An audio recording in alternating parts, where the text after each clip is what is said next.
ඔන්න මේ ටයිම් එකේ මේ දකුණු පැත්තේ උපාසකම්මගේ හිතට එනවා තරහවක්. මොකද මේ පැත්තේ නම් මගේ හිතට තරහවක්. ඔන්න මේ පැත්තේ නම් මගේ හිතට මෛත්‍රියක්. දැන් ධම්මවිචේ සම්බුද්ධත්වයේ චෙක් කරන මෙයාව. ඔන්න තරහ දැනගත්තා. තරහ කියන්නේ හොඳ දෙයක්ද? නරකයි. ඒකෙන් හොඳ ප්‍රතිලාභ අපිට හම්බෙනවද? නෑ. අන්න එවන ධම්මවිචේ සම්බුද්ධත්වයේ තීරණය කරනවා තරහ ගන්නේ කොහොමද?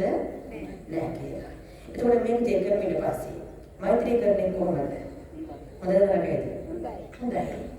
ප්‍රතිලාභ අපිට තියෙනවා. අන්න එයා මේක කන්ෆර්ම් කරනවද කියලා. දැන් අද හැබැයි ගොඩක් අය ගාමින් සම්බෝධ්‍යන්නේ නැහැ. ඒ කියන්නේ පොඩ්ඩක් නම් පුදුම කේන්තිය. ඇඟේ පොඩ්ඩක් වදින්න බෑ.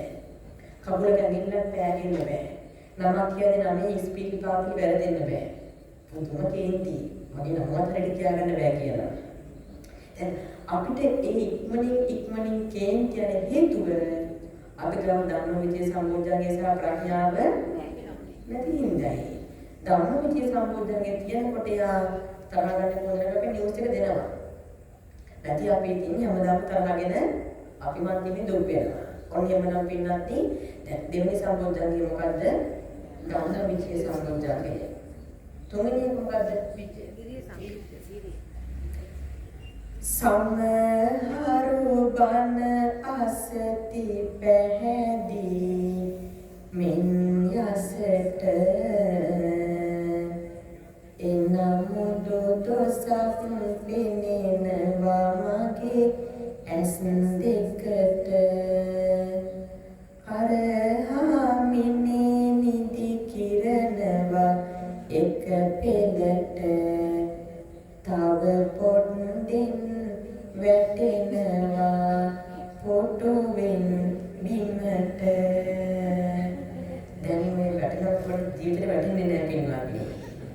සමහරවල් ඉන්නවා වී කරංගවල පහළට නැමෙන්නේ. හැබැයි අන්තිම මොහොතේ හරි ගැසිලා හැරෙනවා. ඒ කියන්නේ ආත්ම ආරක්ෂාව 100%.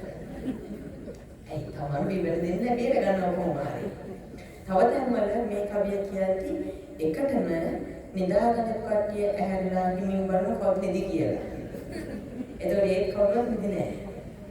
දැන් මේක සරලව හිතන්න එපා. ඔබට දැන් හිනායයි.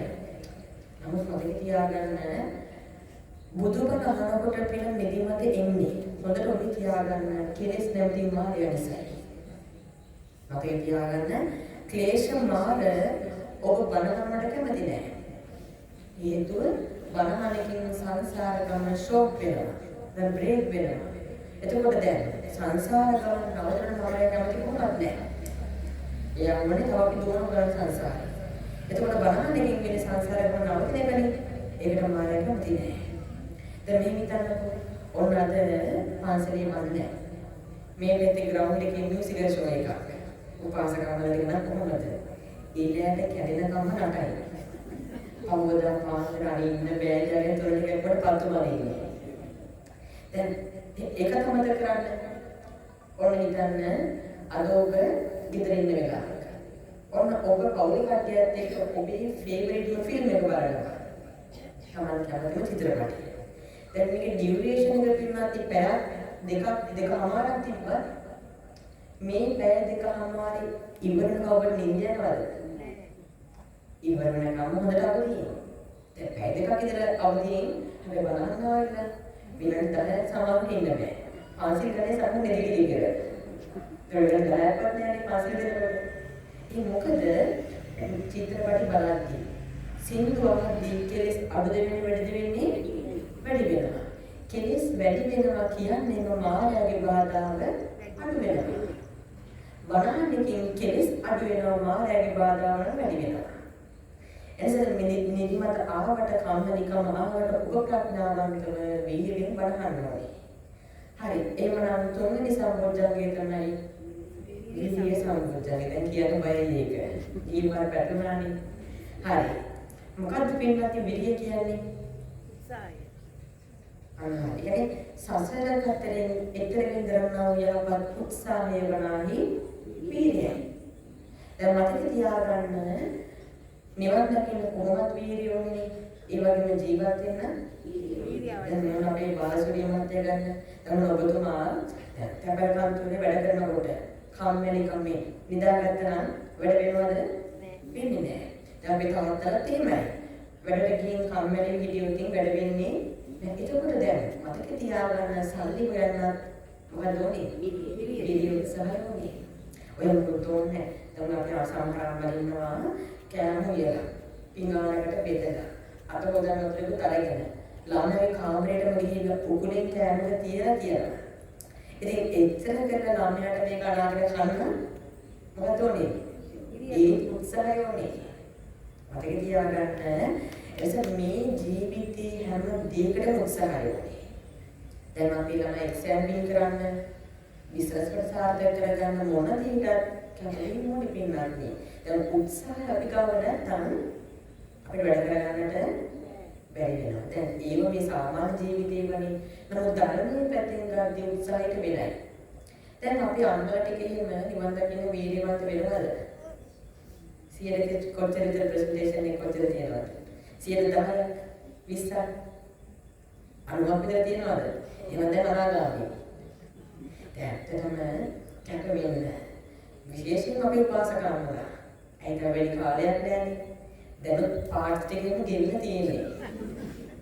ඒක පුදුම කීමක් දෙනවා පුදුමකින් ගන්න බෑක් බලන්න. නෑ ඇත්තටම දැන් බලන්න අපි මෙහෙම හිතන්නකො. ඔන්න මෙතන ඉන්නවා අවුරුදු 80 60 70 අම්ම කෙනෙක්. මෙතන ඉන්නවා අවුරුදු 25ක විතර අක්ක කෙනෙක්. තරුණියක්. දැන් මේ අවුරුදු 70ක් 80ක් වෙන ආච්චිත් උපාසකම්ම මේ වයසේ හිටියද නැද්ද?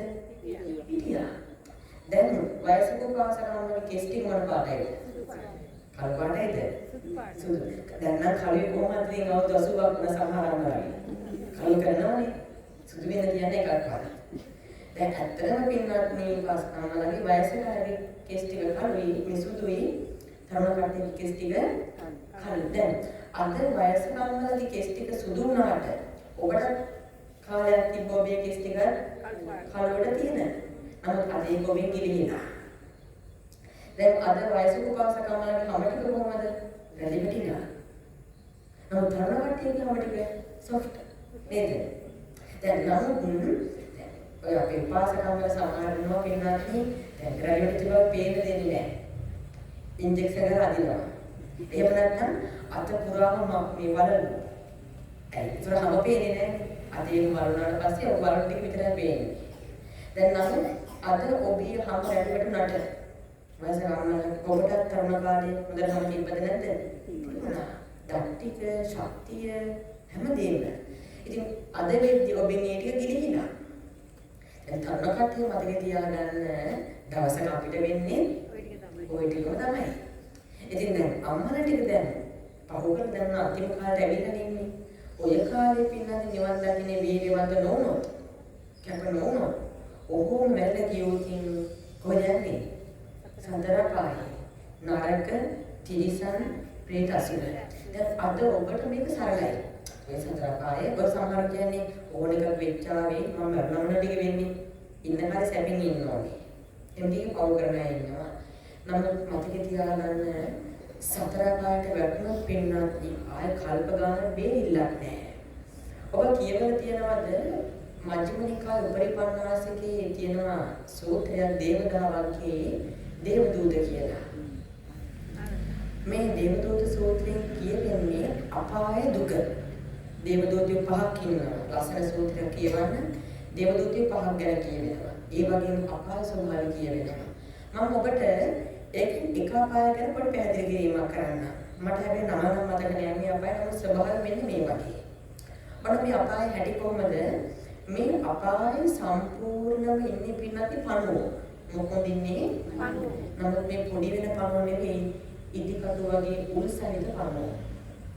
ඒ විශේෂත්වය දැන් මේ අපායේ පින්නත් භූමි ප්‍රමාණය අපිට අක්කරයක් තියෙයි කියලා බිම ඒ අක්කරේ මස්සක් මුල්ලක් නැරි හැමතැනකම ඉන්නේ පණුව. ඉදිකටු ගුලක් තියාගෙන පණුව ටික. දැන් ෆස්ට් ටයිම් මම මේකට වටිනකොට මුල්ලතාව මැරෙන්නේ ඇනිලා. පළමු වතාවේ කොහොමද මැරෙන්නේ? ඇනිලා විතරයි. ඔන්න දෙවෙනි වතාවේ ඉපදිනකොට ඉපදුණු ශනිකෝ පින්වත්නි දෙපතුලෙන් පටන්ගෙන ඔළුව